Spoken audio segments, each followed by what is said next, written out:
안녕하십니까. 입시살롱의 부스터 김성주입니다. 하태우입니다.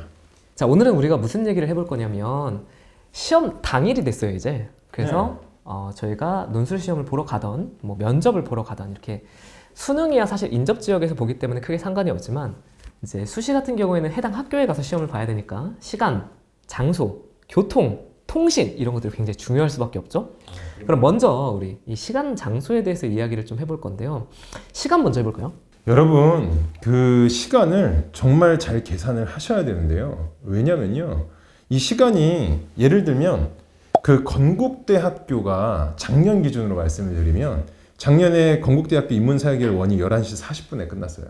11시 40분에 10시부터 11시 40분까지 100분 시험이었는데 그 다음에 성균관대학교 인문과학계열 시험이 1시에 시작을 했습니다. 그러니까 이걸 산술적으로만 놓고 보면 가운데 1시간 20분이라는 시간이 있으니까 학생 입장에서는 이거 1시간 20분이면 당연히 건국대학교에서 성대까지 이동할 수 있지라고 판단한 거예요. 여러분, 이 판단이 굉장히 위험한 판단입니다. 왜냐면요, 11시 40분에 시험 끝나잖아요. 바로 나올 수 있나요? 아니죠. 못 나오죠. 왜냐면 그 답안지 다 걷어서 한 명 한 명 여러분들 다 답안지가 제대로 회수가 되었는지 확인을 하고요. 그 다음에 나갈 때 한 번에 나가나요? 아니죠. 순차적으로 나가요. 그리고 대학이라는 게 있잖아요. 여러분 고등학교도 넓지만 대학은 훨씬 더 넓죠. 시험장에서 나오면요, 우리가 부모님 차를 우리가 픽업을 하거나 아니면 택시를 타거나 대중교통을 이용하기까지 걸리는 시간이 또 있습니다. 그런 걸 생각하시면 건대 시험은요, 실제로 11시 40분에 내가 이동할 수 있는 게 아니라 12시에 이동할 수 있는 거고요. 그 다음에 두 번째는요, 여러분들이 시험 시작 시간이 아니라 입실 시간을 확인하셔야 돼요. 입실 시간은요, 보통 시험 시작 시간 전에 30분 전이나 40분 전입니다. 그래서 성균관대학교 인문과학계열 같은 경우에는요, 작년에 시험 시작 시간은 1시였지만 입실 시간은 12시 30분이었어요. 그러면 실제로 계산을 해보면 1시간 20분 차이가 아니라 30분 차이밖에 안 나는 거예요. 그럼 30분 안에 건국대학교에서부터 성균관대학교 시험장까지 이동을 할 수 있느냐라고 하면 그렇게 못합니다. 그렇기 때문에 여러분들 시간을 정확하게 파악을 하셔야 돼요. 특히 시험 시작 시간과 입실 가능 시간을 제대로 확인해 보지 않으시는 분들, 정말로 꼭꼭 확인을 해 보셔야 됩니다. 네, 허태우 선생님 말씀해 주신 것처럼 이제 우리에게 놓여진 시간이 뭐 끝난 시간으로부터 다시 입실 시간까지만은 아니에요. 그래서 추천해 보면 이렇습니다. 네이버 같은 데 지도에서 검색하잖아요. 원래 다 학생들 여기서부터 어디까지 몇 분 걸려 이런 거 검색하잖아요. 그럼 검색하면 여기서부터 여기까지 총 몇 분이 걸려 이런 거 나오거든요. 그리고 이게 주말인지 뭐 몇 시인지도 입력이 가능해요. 그래서 예를 들면 주말 오전 10시에는 여기서부터 여기까지 몇 분이 평균적으로 걸려 이런 것까지 다 가능하거든요. 거기에서 나오는 시간에 최소 1시간을 더한다. 그래서 1시간을 더한 값을 기준으로 내가 이 학교부터 이 학교까지 이동이 가능한가라고 생각을 해줘야 되는데, 자, 생각해 봅시다. 내가 정말 빡빡하게 도착한 거랑 여유를 좀 갖고 1시간 정도 마음을 되돌리고 이렇게 도착한 거랑 또 다르잖아요. 내가 시험 끝나자마자 빨리 가야 되는데 조급한데 이런 마음으로 움직이면 역시 내 실력을 발휘하기 어렵겠죠. 그러니까 원서를 고를 때 고민을 해줘야 되는 요소 가운데 하나가 시간인 이유는 우리가 그날 논술 혹은 면접이 겹쳐 있을 가능성이 정말 높기 때문인데, 이게 겹쳐 있을 때는 일단 네이버 지도의 시간을 기준으로 더하기 1시간을 한다. 그리고 그 이후에 충분한 시간을 확보해서 두 개를 쓸 수 있도록 여유롭게 일정을 잡는다. 이렇게 될 것 같아요. 근데 시간만의 문제는 또 아니잖아요. 그리고 장소의 문제를 고려해 줘야 됩니다. 어떤 걸 고려해야 될까요? 일단 장소 같은 경우에는요, 제가 먼저 말씀을 드리면 지금 성균관대학교를 제가 그냥 딱 지정해서 얘기를 했는데요. 성균관대학교가요, 수원 가는 길목에도 성균관대학교 캠퍼스가 또 따로 있습니다. 그래서 여러분 시험장이 있잖아요. 이게 시험장이 대학 캠퍼스지만 성균관대라고 하면은 그냥 저희 해화동에 있는 그 대학로에 있는 그 성균관대만 생각하시는 분들 많아요. 특히 뭐가 제일 오해가 심하냐면 경희대학교 시험 보시는 분들, 경희대학교는요, 본교 말고 이제 국제 캠퍼스라고 해서 그 수원에서 영통 내려가는 그 길목에 경희대학교 수원 캠퍼스가 따로 있는데, 중요한 건 내가 경희대학교 본 캠퍼스로 지원을 했더라도 회기에 있는 그 시립대하고 외대 옆에 있는 그 경희대학교 본교 캠퍼스로 지원을 했다고 하더라도 시험은 경희대학교 수원 캠퍼스에서 치를 수 있습니다. 이걸 꼭 확인을 하셔야 돼요. 그래서 학생 중에서도 굉장히 안타까운 경우가 뭐였냐면 내가 경희대학교 시험이니까 나 그 전날 좀 컨디션을 조율하기 위해서 지방에서 일찍 올라온 거예요. 미리 하루 일찍 올라와서 딱 서울에서 서울역 근처에서 숙박을 했는데 일어나고 나서 확인을 해보니까 내가 경희대학교 본교 캠퍼스 한마디로 회기역 쪽이 아니라 수원 캠퍼스로 시험장이 잡혀 있었던 거예요. 예, 그래서 결국에는 시험을 못 보러 갔던 경우도 있습니다. 예, 장소에 관해서 또 한번 이게 학교가 작은 학교도 있는데 학교 일단 규모 자체가 큰 학교도 있어요.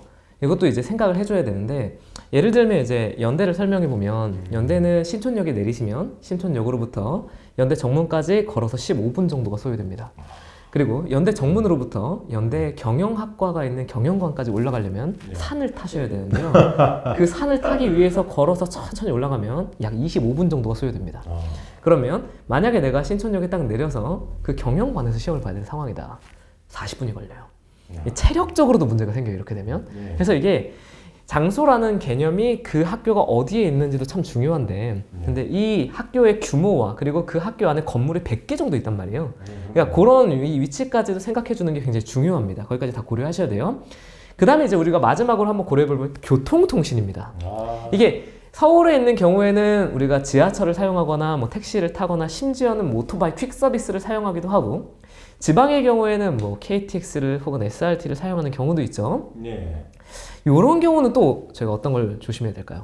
여러분 KTX나 SRT는요 여러분들이 탑승하기 전까지도 시간이 의외로 오래 걸리고 하차하고 나서도 여러분이 환승하기까지 시간이 오래 걸릴 수 있으며 더더욱 중요한 건 연착 가능성이 있습니다. 특히 KTX나 SRT는요 연착에 대한 면책을 20분까지 정해놨기 때문에 여러분이 예를 들어서 15분이 늦게 도착을 했다라고 하더라도 여러분이 KTX나 SRT에 절대 항의를 할 수가 없습니다. 그것은 즉슨 어느 정도의 여러분들이 연착 가능성은 고려해서 항상 KTX나 SRT를 예매를 하셔야 되는 게 좋기 때문에 여러분들 너무 시험 시간에 맞춰서 타이트하게 KTX나 SRT를 미리 예매하시는 건 제가 추천드리지 않고요. 그리고 제가 예시를 들었을 때 건국대학교하고 성균관대학교 해화동에 있는 그 성균관대학교를 예시를 들었는데 이 경우에는 상관이 없지만요. 여러분 예를 들어서 여러분이 성신여대하고 단국대하고 같이 지원을 했다. 이건 여러분 문제가 완전 달라집니다. 거리가 얼마나 되죠? 그냥 일반적으로 지하철이나 대중교통을 사용한다 치면 1시간 반 이상 훨씬 걸릴 거고요. 네, 그리고 버스를 이게 시외버스를 타면 혹은 고속버스를 타면 가능한가? 막힐 가능성이 진짜 높아요. 여기 길 자체가. 그러니까. 네, 그래서 지하철을 사용할 수는 있는데 대중교통 자체가 워낙 복잡하고 힘들기 때문에 솔직히 말하면 일단은 두 학교가 같은 날 시험을 보진 않지만 그렇지만 만약 같은 날 시험을 본다면 두 학교를 같이 쓰라고 얘기를 안 할 거예요 아마. 원서 상담을 해줄 때 아마 하지 말라고 하겠죠 아마. 그런 경우라면. 이게 또 주말이에요. 이게 시험을 보는 날짜가 작년 기준으로 주말이었기 때문에 굉장히 많이 이제 막히고요.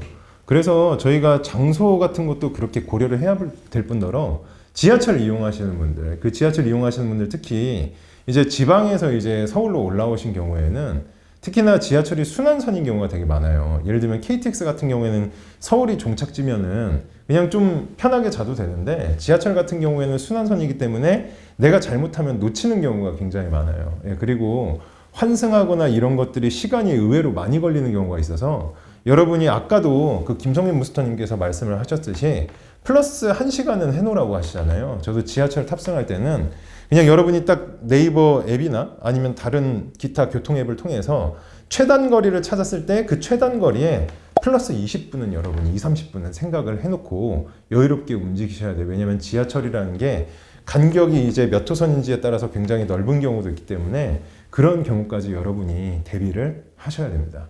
자, 지금까지는 수도권을 위주로 설명을 드렸다면 이제 논술 전형을 지원을 하거나 학종을 전형할 때 우리가 경대부대, 경북대, 부산대를 거점 국립대학교로서 우리가 같이 지원을 하는 경우가 많이 있어요. 근데 이제 국립대끼리는 일종의 모종의 합의 같은 것이 있기 때문에 어느 정도 시간을 분배를 잘 해놨습니다. 그래서 걱정하지 않으시고 지원하셔도 괜찮습니다. 그래서 먼저 경대를 시험 보고 부대로 가건, 부대를 시험 보고 경대로 오건 걱정 없이 시간 상관없이 지원하셔도 괜찮습니다. 실제로는 자차로 가면 좀 더 빠른 느낌이긴 한데요. 대중교통을 사용하셔도 혹은 시외 고속을 사용하시더라도 문제없이 시험을 보실 수 있기 때문에 걱정 말고 지원하셔도 괜찮습니다. 한편 통신은 이게 뭐 자주 있는 일은 아닌데요. 이게 코로나 이전 상황이었어요, 사실은. 코로나 이후는 아니었고요. 네. 코로나 이전에는 이제 내가 학교에 시험을 보러 가면 저 혼자 가진 않거든요. 엄마도 가고 아빠도 가고 오랜만에 할머니 할아버지도 같이 출동하고 내 사촌 동생도 학교 구경하러 같이 가고 이런 경우가 있었어요. 그럼 이제 거기 가서 이제 거의 풀밭에 앉아서 김밥을 사 먹기도 하고, 그래서 주변에 있는 음식점에서 음식을 막 싸와가지고 나눠 먹고 있고, 그럼 이제 학교 캠퍼스에 10만 명이 들어온 일이 사태가 벌어집니다. 무슨 일이 발생하냐면 이 좁은 공간에 10만 명이 갑자기 들어오면 핸드폰이 안 터져요. 그래서 갑자기 너무 많은 사람들이 그 해당 공간에 들어오게 된 거죠. 그러니까 그 정도까지 계산을 해놓고 기지국을 만들지 않았었나 봐요. 그래서 이산 가족이 될 수 있다. 그렇기 때문에 우리가 예상할 수 없는 사건이 발생합니다. 이 실제 시험 현장에서는. 그러니까 뭐 미리 어느 정도의 약속 그리고 내용을 합의를 해놓고, 그러니까 이 정도까지 고민하고 가야 된다. 그러니까 아무 생각 없이 가면 안 된다. 이런 거예요. 자, 여기까지가 이제 우리가 시험 날에 이동하는 과정에서 시간, 장소, 교통, 통신과 관련한 주의사항을 알아봤습니다. 수험생 여러분들도 지금이야 그냥 들어놓고 많은 이야기긴 하겠지만 원서 접수 이후부터 고민을 좀 하시고 부모님이랑 계산해보시고 그 누구도 실수 없이 시험 볼 수 있기를 응원합니다. 중요한 내용은 댓글을 통해서 궁금한 내용 담아주시고요. 좋아요, 구독 감사합니다. 감사합니다.